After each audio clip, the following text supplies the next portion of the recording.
श्रीमद् भागवत कथा भाग 44। नमः पंकजनाभाय नमः पंकजमालिने नमः पंकजनेत्राय नमस्ते पंकजांघ्रये। द्वितीय स्कंद आज से आरंभ। अध्याय पहला। भागवत भगवान के विराट स्वरूप का वर्णन। द्वितीय स्कंद में 10 अध्याय हैं। पहले 2 अध्यायों में तत्व का ज्ञान और ध्यान की प्रक्रिया विस्तार से बताई गई है। अगले 2 अध्यायों में हृदय की प्रसन्नता के विषय में बताया गया है। बाकी 6 अध्यायों में मन को समझाने की बातें हैं। प्रथम स्कंद के अंत में शुक्राचार्य जी से महाराज परीक्षित ने 2 प्रश्न किए थे। संपूर्ण जीवन काल में एक व्यक्ति के लिए क्या करणीय है और क्या आकरणीय, यानी किसमें प्रवृत्त होना चाहिए किसमें नहीं। और दूसरा प्रश्न था, मृत्यु निकट दिखाई दे तो क्या करना चाहिए। जब प्रश्न पूछा जाता है तो कुशल गुरु के मन में आत्मसम्मान की भावना जागृत करते हैं। सुखदेव जी ने भी राजा परीक्षित के प्रति आदर व्यक्त करते हुए कहा, हे राजन, आपने सर्वश्रेष्ठ प्रश्न पूछा। इसकी विशेषता यह है कि यह दुनियादारी से संबंधित नहीं है। आपने लोकहित की बात पूछी है। ऐसे प्रश्नों को साधु संत बड़े आदर के साथ स्वीकार करते हैं, जिनके द्वारा आपका और सबका हित हो। आपने जानना चाहा है कि क्या करें, क्या सुनना चाहिए, क्या नहीं सुने। यह बहुत महत्व की बात है। अनावश्यक बातों के श्रवण में ही हम अपना जीवन नष्ट कर देते हैं। आत्म तत्व यानी अपने स्वरूप को न पहचानते हुए केवल घर गृहस्थी की बातों में फंसे रहते हैं। रात का समय तो निद्रा या भोग में व्यतीत कर देते हैं और दिन का समय धन कमाने तथा कुटुंब के भरण पोषण में। कभी कभी शांत होकर बैठें और अपने जीवन का मूल्यांकन करें। आज तक हमने क्या क्या किया। एक बार मुझे एक दंपत्ति मिले तो वे वृद्ध किंतु बातें नवविवाहितों जैसी थी। पति महोदय किसी रिसर्च कार्य के लिए विदेश गए थे। कई वर्ष वे लोग विदेश रहकर आए थे और अपने विषय में जो बातें बता रहे थे वो कुछ ऐसी थी कि स्वामी जी, वहाँ के लोगों को हिंदी सिनेमा के गाने बहुत पसंद थे। हम लोगों ने यहाँ से बहुत कैसेटें मंगाई। हमारी नौकरानी को तो हर गाना बहुत अच्छा लगता था। फिर उन्होंने गाने पर उस अंदाज में गाकर भी सुनाए जैसा उनकी नौकरानी गाती थी। थोड़ी देर उनके प्रलाप सुनने के बाद मैंने प्रश्न किया, महात्मा जी ये बताइए कि आप जिस कार्य के लिए गए थे वहाँ नहीं करते थे, जगत को कोई फर्क पड़ता है क्या। उन्होंने कहा, कुछ फर्क नहीं पड़ता। मैंने पूछा, तो आपको ऐसा नहीं लगता कि आपका जीवन व्यर्थ ही गया। उन्होंने कहा, ये विचार कभी कभी आता तो था, पर ज़्यादा देर तक टिकता नहीं था। मैं फिर किसी चक्कर में लग जाता हूँ। जिस दिन आप शांत होकर अपने आप से ये प्रश्न पूछेंगे कि आज तक जैसा जीवन गए व्यतीत किया उससे कोई मतलब निकला क्या, उस दिन समझना कि आप भगवान की बहुत बड़ी कृपा हो गई। साधारणतः हर व्यक्ति पूरे जीवन में कुटुंब के भरण पोषण यानी बच्चों को पाल पोस कर बड़ा करने के सिवा और कुछ नहीं किया करता। हम अपनी देह, अपनी स्त्री और अपने पुत्रों में ऐसे लगे रहते हैं मानो जीवन का अंतिम सत्य यही है। अगल बगल लोगों को बीमार होते देखते और मरते देखते हैं, लेकिन कभी भी यह विचार नहीं आता कि हमें भी इसी रास्ते में जाना है। युधिष्ठिर ने यक्ष से जब ये प्रश्न किया कि संसार का सबसे बड़ा आश्चर्य क्या है, तो उन्होंने यही उत्तर दिया कि यहाँ भी सुखदेव जी इन शब्दों का व्यवहार करते हैं, तेषाम प्रमत्ते निधनम पश्यन्नपि न पश्यति। लोग इतने प्रमत्त हो गए हैं कि मृत्यु को देखते हुए भी नहीं देखते हैं।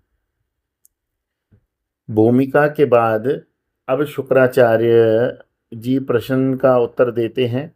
परीक्षित जी ने पूछा कि किसका श्रवण करें, किसका गुणगान कीर्तन करें, किसे स्मरण रखें। इसी से उत्तर में शुक्राचार्य जी कहते हैं, सर्वात्मा भगवान हरि सबके ईश्वर हैं। सुनना हो तो उन्हीं के बारे में सुनना चाहिए, बोलना हो तो उन्हीं के बारे में बोलना चाहिए, स्मरण भी उन्हीं का करना चाहिए। ये बहुत महत्व का श्लोक है। तस्माद् धारत सर्वात्मा भगवान ईश्वरो हरिः श्रोतव्यः कीर्तितव्यश्च स्मर्तव्यश्च ये च या भयम्। सुनो तो भगवान के बारे में, बोलो तो भगवान के बारे में, और याद करो तो भगवान को ही। इससे जीवन शांत और पवित्र हो जाता है। जीवन को ऐसा बनाने के अनेक तरीके हैं। पहला, स्थूल विग्रह की पूजा। यह विशेषकर गृहस्थों के लिए आवश्यक है। गृहस्थी में अपना स्वतंत्र जीवन नहीं होता, सबको साथ लेकर चलना होता है। इसी भांति भगवान के 2-4 विग्रह हों, उन्हें नहलाएं, चंदन लगाएं, पुष्प चढ़ाएं, इस पर नित्य पूजा हो। साईं बाबा की पोथी में एक कहानी आती है कि एक लड़का था जो बहुत पूजा इत्यादि करता था। उसके पिताजी को इन सब में विश्वास नहीं था। एक बार की बात, लड़के को साईं बाबा के दर्शन के लिए जाना था पर वो गया नहीं। उसके पिताजी ने पूछा, तुम क्यों नहीं जाते? लड़के ने उत्तर दिया कि जाना तो चाहता हूँ, पर यहाँ भगवान को भोग कौन चढ़ाएगा? पिताजी ने कहा, ठीक है, मैं ये काम कर दिया करूँगा। लड़का चला गया। पिताजी ने उसको उसकी भांति पूजा करना शुरू किया। फिर तो उनको भी उसमें बड़ा आनंद आने लगा। जब तक हम स्थूल देह के साथ बंधे हुए हैं, तब तक स्थूल विग्रह की पूजा पोथी होनी बड़ी आवश्यक है। जो उन्हें बेकार समझते हैं और सोचते हैं कि हम तो मेडिटेशन करेंगे, वे कल्पना के क्षेत्र में विचरण करते ही रह जाते हैं। शास्त्रों का अध्ययन दूसरा, शास्त्रों का अध्ययन अपने जीवन का अभिन्न अंग होना चाहिए। किसी किसी को एक ही ग्रंथ के नियमित पाठ में दिलचस्पी नहीं होती। उसे लगता है कि जो प्रसंग आया है उसे तो जानते हैं, इसलिए एक के बाद दूसरा ग्रंथ सुने, उनका मूल पाठ भी करें और अध्ययन मनन भी। धीरे धीरे भगवान की स्मृति सहज रूप से बनी रहने लगेगी। भजन, भगवान का नाम हमेशा गुनगुनाते रहने का अभ्यास कर लें। विशेष करके जो विचार सुबह सुबह मन में आता है वो दिन भर बना रहता है। इसलिए सुबह सुबह उठकर भगवान का नाम लेंगे और भजन गाएंगे तो पूरे दिन स्मरण बना रहेगा। लेकिन यह सब तभी होगा जब नियम बनाएंगे। बिना नियम के जीवन में कुछ भी नहीं होता। यदि किसी विद्यार्थी के लिए परीक्षा का नियम न हो तो उसे कह दिया जाए कि तुम्हें लगे सब कुछ आ गया तब आ जाना, परीक्षा लेकर पास करा देंगे, तो वह कभी पढ़ाई पूरी नहीं कर पाएगा।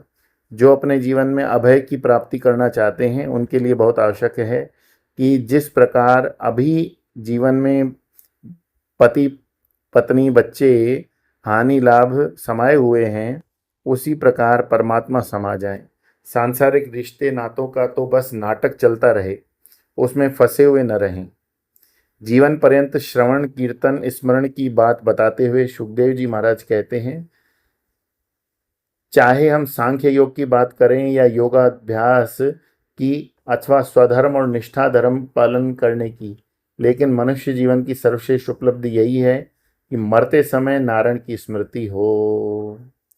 एतावान सांख्य योगाभ्याम स्वधर्म परिनिष्ठया जन्म लाभ पर पुंसामन्ते नारायण स्मृति। बोलिए श्री कृष्णचंद्र भगवान की जय। श्रीमद् भागवत महापुराण की जय।